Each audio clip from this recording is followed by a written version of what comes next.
Hello YouTube family, कैसे हैं आप सब। आई होप आप सब बहुत बढ़िया होंगे, स्वस्थ होंगे और एकदम मस्त होंगे। तो फ्रेंड्स, आज हम बात करेंगे कि फीमेल्स अपनी डिग्निटी को, अपनी सेल्फ रिस्पेक्ट को क्यों खो देती है रिश्तों में। अक्सर ऐसा देखा जाता है कि जैसे ही रिलेशनशिप में आते हैं आपकी अपनी डिग्निटी बिल्कुल छूट जाती है और आप उन लोगों के हिसाब से काम करने लगते हो जैसे वो चाहते हैं। और फिर आप बहुत ज़्यादा स्ट्रेस में रहने लगते हो, आपके अंदर हर वक्त एक सैडनेस चलती रहती है, कहीं भी खुशी नहीं है। तो इस वीडियो में पहले आपको मैं कारण बताऊंगी कि ऐसा क्यों होता है और फिर आपको इससे बाहर कैसे निकला जा सकता है ये भी बताऊंगी। कैसे अपनी सेल्फ रिस्पेक्ट को, अपनी डिग्निटी को आप खुद मेंटेन कर सकते हो। तो वीडियो को पूरा देखना। तो देखो, बचपन से लड़कियों को ये सिखाया जाता है कि तुम्हारी चॉइस नहीं है, तुम्हारा कोई ओपिनियन नहीं है। और ये पैटर्न सिर्फ बचपन तक सीमित नहीं रहता, आगे चल के भी घर के जो बड़े डिसीजंस होते हैं उसमें डॉटर्स की से नहीं होती, और आगे चल के ससुराल में बहुओं की से नहीं होती। मतलब लड़कियों को ये पता है कि उनकी मतलब ना कंडीशनिंग हो गई है कि मेरा ओपिनियन मैटर नहीं करता, आपके भाई देवर हस्बैंड डिसाइड करेंगे। तो बेसिकली उनका ओपिनियन होगा होगा ही नहीं कहीं।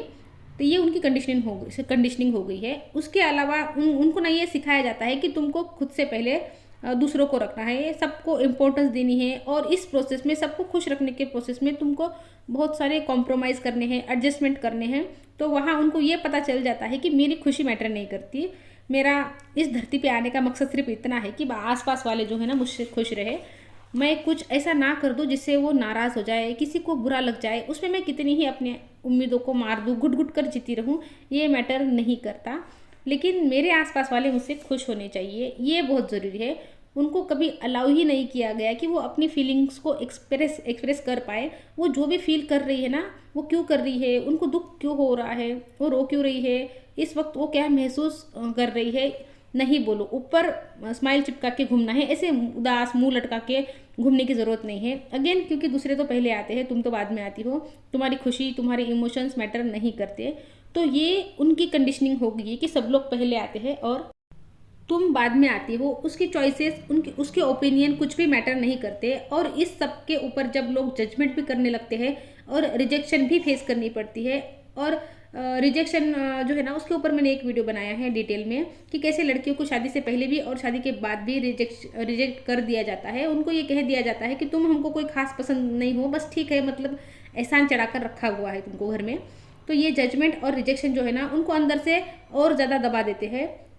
तो इसलिए लड़कियां जो है ना अपनी सेल्फ रिस्पेक्ट खो देती है रिश्तों में। उनको पता है कि रिश्तों में वो सिर्फ प्रोवाइडर्स है, गिवर्स है, उनकी इंपॉर्टेंस नहीं है। उनका सिर्फ काम ये है कि उनको मैनेज करना है और सबको खुश रखना है, वो पहले नहीं आती है। तो जब सेल्फ रिस्पेक्ट ही नहीं होगी, खुद की रिस्पेक्ट ही नहीं होगी, तो बाकी लोग कैसे करेंगे। तो अब हमको इसके लिए क्या करना है। अब आप ये तो समझ गए हो कि ये हमारे कुछ पैटर्न्स है जो हम अंदर से एकदम दबी हुई घुटी हुई लाइफ जी रहे हैं। तो अगर आपको ऐसा करके खुशी मिल रही है, आप खुश हो, तो आगे का वीडियो आपके लिए नहीं है। लेकिन अगर आपको इससे स्ट्रेस बहुत हो रहा है, एंजाइटी हो रही है, एज के साथ जब चीज़ें समझ में आने लगती है ना, तो अंदर से बहुत ज़्यादा नेगेटिव फील होता है, एनर्जी ही नहीं बचती। आप करना बहुत कुछ चाहते हो, कई बार आपके सपने भी बहुत बड़े होते हैं, पर ये जो पूरा दुख का बर्डन लेके हम जो बैठे हुए हैं ना, ये हमको अलाउ ही नहीं करता कि हम अपनी लाइफ को कोई शेप दे पाए। तो अगर आपको इसका सॉल्यूशन चाहिए तो बने रहे इस वीडियो में मेरे साथ लास्ट तक। सबसे पहली चीज़, आपको एज अ फीमेल ये समझना होगा कि आपका जो अपने साथ का जो रिलेशनशिप है ना, वो बहुत इम्पोर्टेंट है। अब तक हमने अपने आप को दूसरों के आईनों से देखा है, हस्बैंड क्या सोचता है, पेरेंट्स क्या सोचते हैं, सास ससुर क्या सोचते हैं, वही जो उनकी जजमेंट थी, उनके ओपिनियन थे, वही हम सुनते आए। अब रिश्ता अपने साथ बनाना बहुत ज़रूरी है कि हम अपने बारे में क्या सोचते हैं, हमको खुद से मोहब्बत है भी कि नहीं है, हम खुद को प्रायोरिटाइज करते भी है कि नहीं, हमारे मन में खुद के लिए कोई वैल्यू है कि नहीं। इसके लिए आपको अपने ऊपर बहुत काम करना पड़ेगा। अपने आप को वो बनाना होगा जो आप बनना चाहते हो। तो पहले इस रिश्ता जो है ना, माइंडफुली अपने साथ ठीक करो, और ये किया जा सकता है, इसका प्रोसेस है। इसके बाद अपने आप को समझना शुरू करो। ऑफ कोर्स जब आप अपने साथ रिश्ता बनाओगे ना, तो आपको पता चलेगा कि आपके लाइक्स क्या है, आपके डिसलाइक्स क्या है, आपके डिज़ायर्स क्या है, आपके ड्रीम्स क्या है। इस प्रोसेस में आप ये समझ पाओगे कि अच्छा, मेरी भी इच्छाएं है, मैं ऐसे चाहती हूँ। क्योंकि इतना दबने के बाद आप ये भूल गए हो कि आपके क्या सपने थे। तो तब आपको समझ में आएगा कि अब आप एक्चुअली ज़िंदगी से चाहते क्या हो, और उसके बाद आपको खुद को प्रायोरिटाइज करना होगा। आप सबसे लास्ट में आते हो, इस नेरेटिव को चेंज करना होगा। अगर आप अपने साथ खुश हो, अगर आप अंदर से खुश हो, आप बेटर फील कर रहे हो, तो आप पूरे परिवार की केयर कर पाओगे। तो अपने आप को पहले रखना सेल्फिश नहीं होता, ये सेल्फ केयर होता है और ये बहुत ज़रूरी है। खुद को प्रायोरिटाइज करो, अपनी इच्छाओं को मार के, अपनी मर्जियों को काट काट के, वो अपने सपने छोड़ के, दम घुट के आप किसी का भला नहीं कर रहे हो। अपने आप को लोगों के बनाए हुए साँचे में फिट करना बंद करना होगा। ये नेरेटिव चेंज करना होगा कि बाकी सब पहले आते हैं और आप बाद में। तो ये सब करने के बाद लोगों के ताने भी आएंगे, लोग आपको सेल्फिश भी कहेंगे। जब अटेंशन दूसरों से शिफ्ट होके खुद पे आ जाती है ना, तो लोगों से बर्दाश्त नहीं होता है। ये सब इतना आसान नहीं होगा, स्ट्रगल करनी पड़ेगी। तो उसमें आपको बाउंड्रीज सेट करनी पड़ेगी।